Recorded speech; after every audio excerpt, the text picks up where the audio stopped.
Friends, welcome to my ध्वजा। आज हम लोग जानेंगे समर कूल ड्रिंक के सेगमेंट में एक बहुत important cool drink, grapes juice. Yes, अंगूर का जूस। प्लेन अंगूर को मिक्सी में डाल के नहीं पीस के लेना है, वो तो नॉर्मल कोई भी बता सकता है। तो फिर आपको एक न्यूट्रिशनिस्ट या ऐसा माय ध्वजा जैसा स्पेशल डेडिकेटेड चैनल जो बच्चों के ओवरऑल न्यूट्रिशन की बात करता है, वो क्यों चाहिए। सी, अंगूर क्यों बहुत अच्छे होता है। अंगूर is a very good probiotic, मतलब बच्चे का इम्यूनिटी इंप्रूव करता है। उसमें बहुत अच्छा इलेक्ट्रोलाइट बैलेंस है। अगर हम लोग उसमें थोड़ा सा ब्लैक सॉल्ट, मतलब सेंधव नमक हम लोग जिसको बोलते हैं, थोड़ा सा नमक अगर उसमें डालता है, स्पेशली ब्लैक सॉल्ट, उसके साथ हम लोग उसमें थोड़ा सा नींबू स्क्वीज़ करता है और हम लोग उसमें थोड़ा सा स्पाइस जब भी डालता है, तभी ये आपके लिए और भी ज़्यादा इफेक्टिव हो जाता है। स्पेशली कई बार बहुत सारे लोग बोलते हैं घर में मुझे खाना ही नहीं जा रहा है, मुझे खाना खाने का दिल ही नहीं करता है, मुझे तो भूख ही नहीं लगती है। उन सभी लोगों के लिए this grapes juice can be a wonderful boon. Parents, आप लोग बहुत आराम से ये चीज़ अपने 6 महीने प्लस बच्चों को दे सकते हो। नॉर्मल सॉल्ट यूज़ मत करो, ब्लैक सॉल्ट यूज़ करो and it becomes N perfect cold drinks.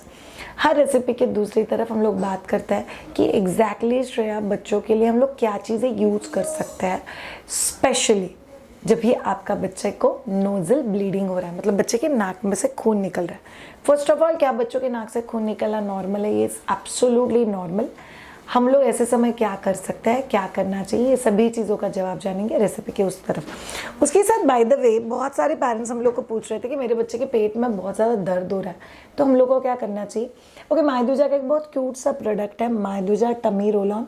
Basically बादाम का तेल, अजवाइन, अपने जो नेचुरल दवाइयाँ होती है उसी के इंग्रेडिएंट से ये टमी रोल ऑन बनता है। And we have got so many parents जिन्होंने हमें बोला होगा कि शायद जो रोल ऑन का सिस्टम है इतना ज़्यादा अच्छा है कि बच्चे के नेवल के आसपास आराम से लगा दिया और बच्चे को बहुत ज़्यादा रिलीफ मिलता है।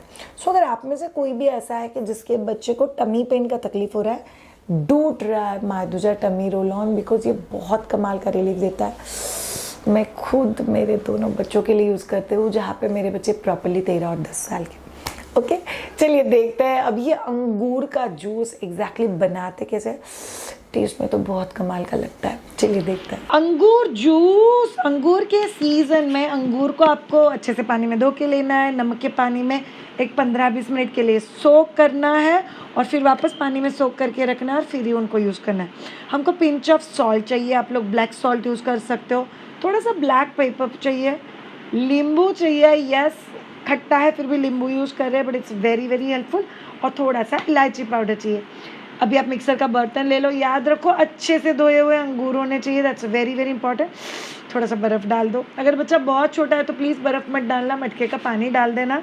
फिर आपको उसमें ब्लैक सॉल्ट, थोड़ा सा पेपर, थोड़ा सा इलायची का पाउडर और फिर इसमें थोड़ा सा पानी ऐड करके अच्छे से मिक्सी में से पीस के निकाल दो। अरे मेहमान आए तो स्टार्टर के तौर पे भी दे सकते हो। थोड़ा सा पुदीना चाहिए तो ऐड कर सकते हो और 2 ड्रॉप नींबू डाल के आपका फ्रेश लेमन डाला हुआ ग्रेप्स का जूस रेडी है। कुछ चीज़ें देखने के बाद मुंह में पानी सा छूट जाता है, नहीं ऐसा कुछ रेसिपी था ना ये। I can completely understand. तो इसका मतलब क्या, अभी आप लोग को ये रेसिपी ट्राई करना है और हम लोग को कमेंट बॉक्स में लिख के पक्का बताना है। चलिए अब आपके सवाल का जवाब देते हैं, क्या बच्चों को नाक में से खून आता है? यस, कई बार बच्चों को जब भी वो सोए हुए हैं तभी नाक में से खून आ सकता है, ज़ोर से छींका, अच्छी किया तभी नाक में से खून आ सकता है। कई बार बच्चों को लेके हम लोग जब भी धूप में जाते हैं तभी बच्चे के नाक में से खून आ सकता है। सो बच्चों के नाक से खून आना इर्रेस्पेक्टिव ऑफ एज, कई बार छोटे बच्चों के केस में होता है, कई बार थोड़े बड़े बच्चों के केस में भी होता है। नाक में से खून आना is absolutely normal and common. So अगर नाक में से खून आता है तो उसकी बेसिक वजह क्या हो सकती है? बहुत ज़्यादा सर्दी या बहुत ज़्यादा नोज़ क्लीन करने की अगर बच्चे को आदत है तो। उसके साथ अगर मदर बहुत ज़्यादा कॉन्शियस है और मदर कोई पंप या कोई चीज़, सक्शन या कोई चीज़ नाक के अंदर डाल के नाक को साफ करने का कोशिश करिए तो। तीसरा चीज़, अगर बच्चे ने खुद होके इसको मार मार के यहाँ पे कोई इंजरी किया है तो ये बहुत ज़्यादा ज़रूरी है जानना कि बच्चों की नाक में से खून इन सब चीज़ों की वजह से आ सकता है। उसके साथ अनरिजॉल्व्ड फीवर, अगर आप बहुत ऐसी जगह पे रहते हो जहाँ पे हवा बहुत ज़्यादा ड्राई है, स्पेशली समुंदर के आसपास की जो जगह रहती है, ड्राई एयर कॉन्स्टेंटली इनहेल कर करके बच्चों को नाक में से खून आ सकता है। किसी स्पेसिफिक चीज़ का एलर्जी, इसकी वजह से बच्चों को नाक में से खून आ सकता है। सो नाक में से खून आना, ये चीज़ को निग्लेक्ट करना आपको अलाउड नहीं है। अब जानते हैं एग्जैक्टली अगर बच्चों को नाक से खून आए तो हम लोग को क्या करना चाहिए।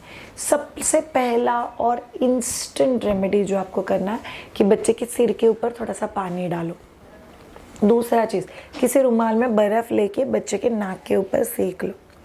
तीसरा चीज़, कोई पिलो या किसी चीज़ का ऐसे हाइट रेज करके बच्चे को थोड़ा ऊपर की तरफ ऐसे सिर करो ताकि बच्चा नीचे ना देखे, अदरवाइज और भी ज़्यादा खून निकलेगा। चौथा चीज़, आप लोग को 100% ऑब्जर्व करना है क्या आप लोग जहाँ कहीं पे भी हो वहाँ पे बच्चों को बहुत ड्राई एयर मिल रहा है क्या। अगर यस, जैसे कि आप मुंबई की जैसी जगह पे हो, दुबई जैसी जगह पे हो जहाँ पे बहुत रूखा सूखा हवा होता है, चेन्नई, तमिलनाडु, तो समुंदर के आसपास की जगहों पे रूखा सूखा हवा होता है, तो आपको बच्चे के लिए ह्यूमिडिफायर खरीदना बहुत ज़्यादा ज़रूरी है। तीसरा चीज़, आपको इंश्योर करना है कि बच्चा वेल वेंटिलेटेड कमरे में रहे। अगर बच्चे को कॉन्स्टेंटली बहुत सारा गर्मी फील होता है तो फिर बच्चे के नाक में से ब्लीडिंग हो सकता है, which is very very common. तीसरा बहुत इंपॉर्टेंट चीज़, आप लोग को इंश्योर करना है कि बच्चा वेल हाइड्रेटेड रहे, मतलब बच्चे का पानी का इंटेक। जैसे हम लोग सुपर कूल ड्रिंक्स डिस्कस कर रहे हैं, आप लोग इसमें से कोई ड्रिंक भी बच्चे को दे सकते हो।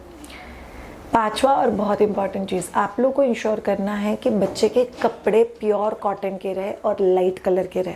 अगर आप लोग डार्क कलर के, फुल स्लीव्स के, किसी और मटेरियल के कपड़े बच्चे को पहनाते हो तो वो गर्मी को और एब्जॉर्ब करता है, बच्चे का हीट कंपोनेंट बढ़ाता है।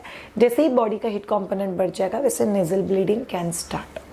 सो इन चीज़ों का ख्याल रखो। अगर आपके बच्चे को नाक में से खींच के कोई चीज़ निकालने का आदत है, बार बार फिजिडी होने का आदत है, तो आपको धीरे धीरे बच्चे को डिस्ट्रैक्ट करके ये आदतों को तोड़ना बहुत ज़्यादा ज़रूरी है।